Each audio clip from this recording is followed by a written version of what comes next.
Ni Macri ni Cristina, Esper para Argentina.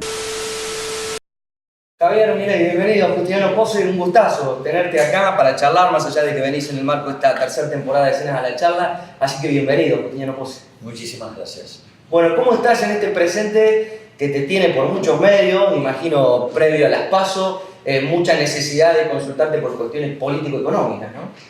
Bueno, yo me divierto. A mí hacer economía no me resulta una carga, o sea, es algo que yo elegí, lo decidí a los 11 años y con el correr del tiempo lo fui reconfirmando.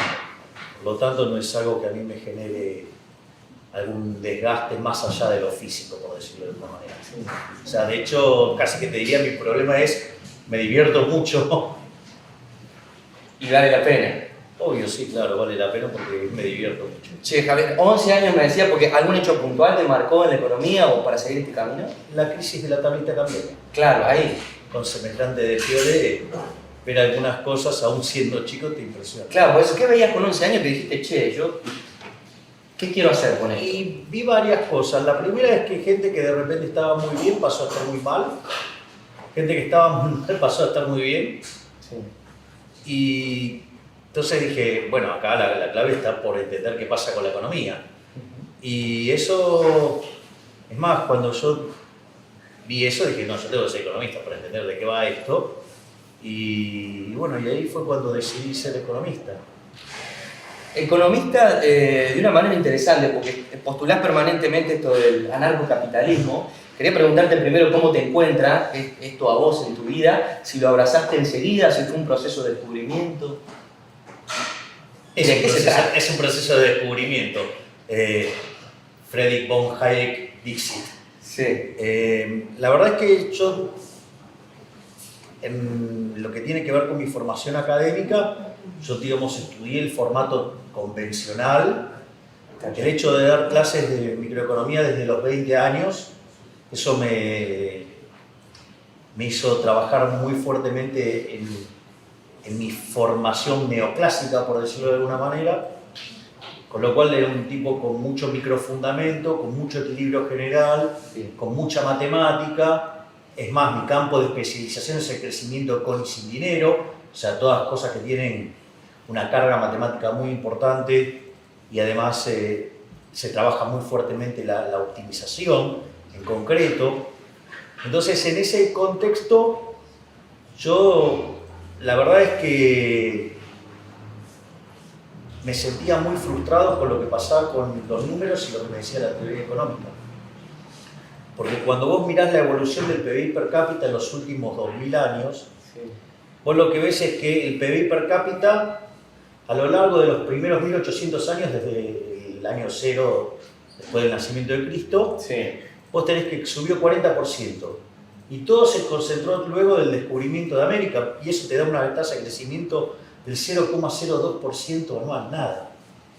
Y lo que vos ves es que en 1810 se alcanza una cantidad de personas en el planeta Tierra de 1000 millones. Vos ves que la cantidad de población se multiplica al año 2000 por 6 veces y media, y sin embargo el PBI per cápita se multiplica por casi 13 veces.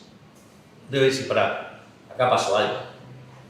Entonces, cuando vos entendés que se incrementó la cantidad de gente y el producto per cápita creció, vos decís, acá hay rendimientos crecientes. Yo terminé de leer ese artículo que tiene 140 hojas y dije, por más de 20 y pico de años estuve engañando a mis alumnos. Claro, te iba a preguntar eso, no hace mucho tiempo que te encontraste con este mundo. Exactamente, y ahí me empecé a interiorizar por la escuela austríaca. Sí, de hecho, ese artículo está en un libro que se llama El hombre, la economía y el Estado.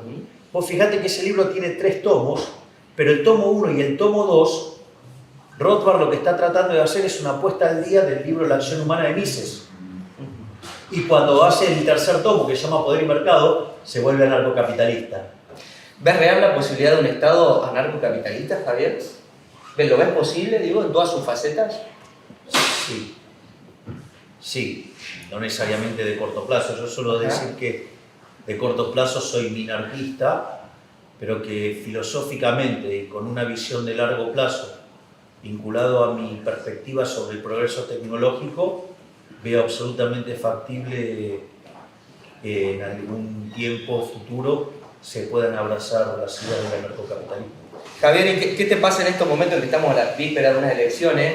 En esto de que por un lado postulás la ausencia total del Estado, pero por el otro lado te preguntan qué te parece Macri, qué te parece Cristina, con quién te consideras que estarías más de acuerdo. ¿Cómo analizás este presente teniendo en cuenta tu filosofía, Javier? Bueno, en primer lugar, lo que puedo decir es que tengo que estar muy agradecido a lo que hizo el oficialismo y a lo que hizo el kirchnerismo, porque te demostró que son todos lo mismo, que la verdadera grieta es entre los parásitos de la política y los que producimos y tratamos de vivir sirviendo al prójimo con bienes de mejor calidad a un mejor precio sin robarle a nadie. Porque vos fíjate esto, durante gran parte de los casi últimos 2 años el oficialismo maltrató y persiguió a todos los criticaban, muy especialmente a los liberales. Sí. Usó la técnica del kirchnerismo, ¿no? Tratar de golpear sobre un enemigo débil para fortalecerse. De ahí que nos llamó liberalotes, plateístas, agoreros, trae tormentas, temerarios, un montón de adjetivos verdaderamente espantosos. Es más, en algún momento hasta llegó a acusarnos de kirchneristas. Y la fórmula tenía que ser, según Durán Barba y Marcos Peña, tenía que ser amarillo y mujer. Terminó siendo hombre, peronista, kirchnerista, pero además jefe de la bancada de senadores del kirchnerismo durante 12 años. Y el que cerró la puerta para meter presa a Cristina. Ok. Está claro. Y del otro lado, Cristina se corre a un segundo lugar y lo pone a Alberto Fernández, que durante los últimos 10 años le pegó con todo lo que andaba dando vuelta. Entonces, Massa, que dijo que nunca volvería a tener algo en común con Cristina, va y se junta de vuelta con Cristina. O sea, lo que te queda claro es que para ellos la política es un negocio y nosotros somos los boludos que pagamos la cuenta. Básicamente la construcción de un escenario hiperinflacionario tiene 3 elementos. Por un lado, la inflación remanente del año pasado, Sí. porque básicamente la devaluación del año pasado tiene origen monetario. Consecuentemente, tarde o temprano eso se va a traducir en mayores precios. Por lo tanto, te quedan, aun cuando el Banco Central dejara de emitir y todo, te quedan 50 puntos porcentuales de inflación por limpiar, van 20 y serán 25. Ajá. Ahora cuando venga el próximo dato, si lo pones en compuesto, poner entre 23 y 25, lo que vos quieras. Bien. Era lo mismo, o sea, ese... Sí. Como número redondo. Está claro. Pues eso por un lado. Por otro lado, vos tenés el problema de las LELIQ. Las LELIQ son emisión monetaria a futuro. Sí. Cuando vos considerás la base monetaria más las LELIQ, los pasivos monetarios del Banco Central crecen al 3,5% mensual. Con lo cual, ver la inflación abajo del 45% es difícil. Muy difícil. Y por otro lado, tenés un problema técnico que se llama sobrante monetario, que sobran cerca de 4 o 5 puntos del PBI de dinero, que en un caso de pánico eso se va al dólar. Por lo tanto, si vos combinás esos 3 elementos, eso te podría dar, si aparece todo eso junto, una inflación del 500%. Eso es una hipermoderna. Eso es factible, nada más que es mucho más factible con un triunfo de los Fernández, sobre todo con algunas declaraciones que están transcurriendo desde ese espacio que verdaderamente meten mucho miedo. Javier, ¿cómo transcurrís tus días? Sabemos que siempre postulás esto, que yo si no me divierto no lo hago.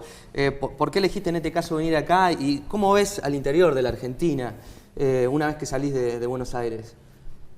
Yo, la verdad es que todo esto lo veo como una suerte de librar una batalla cultural. O sea, yo estoy más involucrado con la batalla cultural que con otros aspectos. Por eso, si vos te fijas, todas mis ponencias tienen una carga filosófica. Sí, claro. Entonces, una vez que te demuestro que el sistema es superior en lo moral, que los valores son los valores que todos tendríamos de tratarse de personas de bien, después te aniquilo con los números, o sea, y después saco... Sí, hay mucho dato. Claro, sí, exacto, o sea, es parte de mi vida, digamos, los datos, o sea, eso es algo que heredé en algún sentido de la filosofía de Milton Friedman, que a su vez se lo heredó de quien fue su profesor de econometría, Homer Jones, que era primero los datos, o sea, el hecho de mirar los números. Si te llaman, Javier, quien resulte electo presidente, y te sientan en una mesa y te dicen, bueno, a ver, Javier, ¿qué podemos hacer con la Argentina? ¿Qué postulás, Javier? Bueno, eso con Giacomini lo acabamos de escribir. Sí, tienen varios puntos interesantes. Está en un libro que se llama Libertad, Libertad, Libertad. Básicamente nosotros proponemos en el plano fiscal una reforma del Estado, en la cual postulamos una baja del gasto público consolidado, es decir, nación, provincia y municipio, de 15 puntos del PBI, para poder bajar los impuestos 10 puntos del PBI, y a partir de ahí que se genere un proceso de crecimiento virtuoso y que a partir de ahí con programas de retiro voluntario va a ir poniendo en caja también la cantidad de gente dentro del sector público, ¿no? Y en el plano monetario lo que proponemos es terminar de una vez por todas con la inflación en la Argentina, y básicamente para eso lo que proponemos es eliminar el Banco Central. O sea, nosotros creemos filosóficamente que el Banco Central es una institución diseñada en favor de políticos ladrones, que la política monetaria es una estafa, pero al mismo tiempo consideramos que aún en los casos donde razonablemente funcionan bien, lo cual es mentira, pero supongamos que le creemos, Argentina tampoco estaría en condiciones de alcanzar eso. Encontrarte con situaciones de personas que lo único que van a hacer es daño. Javier, ¿qué es la libertad para vos? La libertad es que vos puedas expresar lo que sentís y que si ello no dañó a nadie, no te tengan que infringir ningún tipo de costo. Pensá que, por eso siempre a mí me gusta mucho utilizar la definición que desarrolló Alberto Venegas Lynch, hijo, y a mí me parece brillante, que es el liberalismo, es el respeto irrestricto del proyecto de vida del prójimo. Entonces, digo, yo te puedo decir lo que se me da la gana, o sea, mientras que no altere tu proyecto de vida, sí. O sea, que no te produzca ningún daño sobre tus 3 derechos básicos, que son el derecho a la vida, el derecho a la libertad y el derecho a la propiedad. Bien. Entonces, cualquier cosa que yo haga, digamos, o sea, en principio, digamos, a vos no te tendría que molestar y a mí no me tendría que causar ningún costo. De hecho, hay un libro muy bueno de Walter Block, que también es un anarcocapitalista. O sea, en general todos estamos mucho más acostumbrados a escuchar a Jesús Huerta de Soto, pero que es brillante, que tiene un libro que se llama Defendiendo lo Indefendible, y ahí tiene un capítulo que es, digamos, sobre el que injuria, el que habla mal de los otros. Sí. Y bueno, no importa, o sea, en el fondo, suponete lo siguiente, vamos a ponerlo así, sí. Vos pensás que Javier Milei es un pelotudo. Sí. Entonces, ¿yo me tengo que enojar por eso? No. Bueno, si es tu opinión, o sea, si me lo querés decir, decímelo. Con la libertad absoluta de decirlo. Claro, porque es tu propiedad. Está claro. Es decir, vos tendrías que poder decirme a mí lo que se te cante. ¿Por qué? Porque es tu propiedad. De última, si vos estás diciendo que yo soy un pelotudo, bueno, veamos qué dicen después los hechos. Sí. Entonces, si después los hechos me avalan a mí, el pelotudo serás vos. Digo, ¿te tomás de esa manera las cuestiones o los sesgos que vienen? No, Javier Milei es un loco. No, Javier Milei no habla fuerte, grita, es una cloaca cuando habla. Digo, ¿te tomás de esa manera, con esa filosofía? A ver. ¿Es propiedad del otro lo que piensen de vos? Claro, es más, cuando me dicen que soy un loco, lo tomo como un halago. Porque recordá que los chicos y los locos Dice la verdad. siempre dicen la verdad. Por eso a los chicos los educan y a los locos los encierran. Sí, está claro. A mí todavía no me han podido encerrar porque el track record está de mi lado. Después de algunos altercados, hasta digamos ya no hay más insultos. Sí. O sea, habrá alguna cuestión de color. Pero has tenido O sea, mucha autocrítica, te has sabido ver en tus errores, digo, eso ha sido importante para vos también. Yo creo que hay momentos y momentos. Es decir, hay momentos que utilizar el vocabulario florido Sí, está claro. lo único que hace es perdonar lo que es imperdonable. Sí. Es decir, vos fijate que a los políticos, claro, ellos tienen el monopolio de la violencia. La única salida que vos tenés para desquitarte algo de todas las atrocidades que te causan es insultarlos. Entonces no quieren que los insulten. O sea, quieren seguir robándote, quieren seguir esquilmándote, quieren seguir empobreciéndote y que además no los insultes. La reacción que está habiendo es muy interesante. La rebelión que está generando en los chicos es impresionante. Yo, por una cuestión de tiempo, yo debo recibir aproximadamente entre 100 y 200 mensajes Me imagino, en por día. Instagram por día. Bueno, atiendo entre 10 y 20, Sí. no más. Si se puede. Y claro, digo, en algún momento tengo que producir. Y es interesante porque muchas veces me tocan casos de... Esto, te cuento un caso real. A ver. Bueno, uno de los tantos, digo, que Sí. me parece el más impresionante de todo. Estaba un chico en una clase de literatura. Un chico de, te diría, creo que 16 años. Bien. O sea, debe ser como tercer año o algo así. Claro. O 15, 16 años, una cosa así. Entonces, el profesor de literatura se pone a hablar de economía y de las bondades del keynesianismo durante el kirchnerismo. Entonces el chico levanta la mano y le rebate los argumentos utilizando argumentos míos y el chico me cita.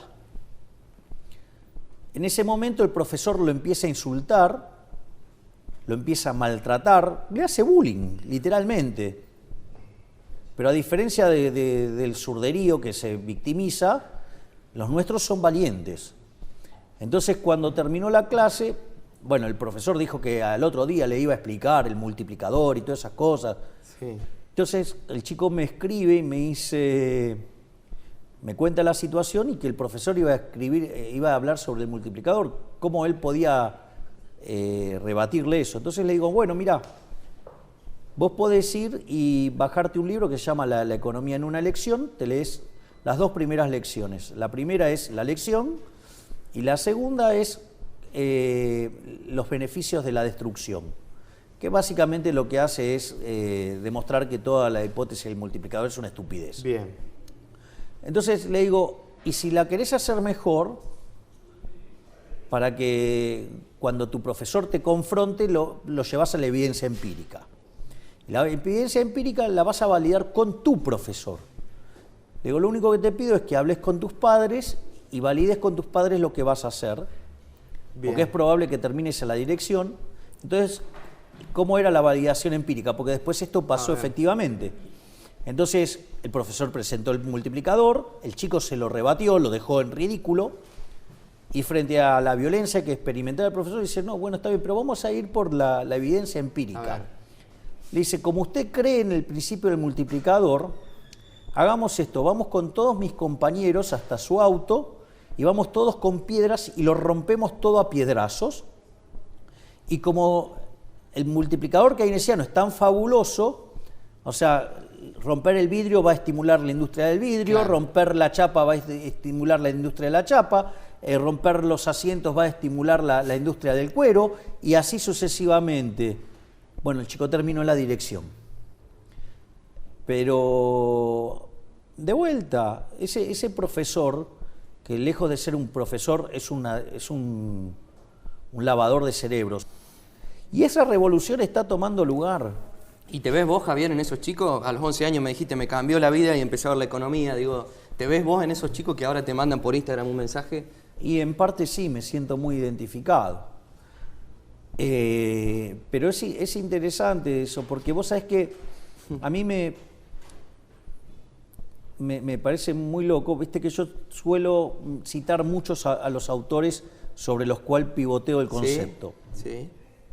Entonces pasan cosas muy interesantes, porque vos vas a la Universidad de Buenos Aires, a la Facultad de Ciencias Económicas, preguntás quién es Ludwig von Mises, en lugar de contestarte que es el economista más importante de la historia, ¿sí? te preguntan si es el 9 de Holanda. Entonces, en ese contexto, es muy interesante porque de repente van a las fundaciones liberales, esto me lo cuentan los distintos directores de las distintas fundaciones, que van los chicos y le dicen, entonces van y le dicen, ¿vos qué decís acá? Le dice, no, yo soy liberal. ¿Cómo liberal? Sí, yo soy liberal de Milei, le dicen.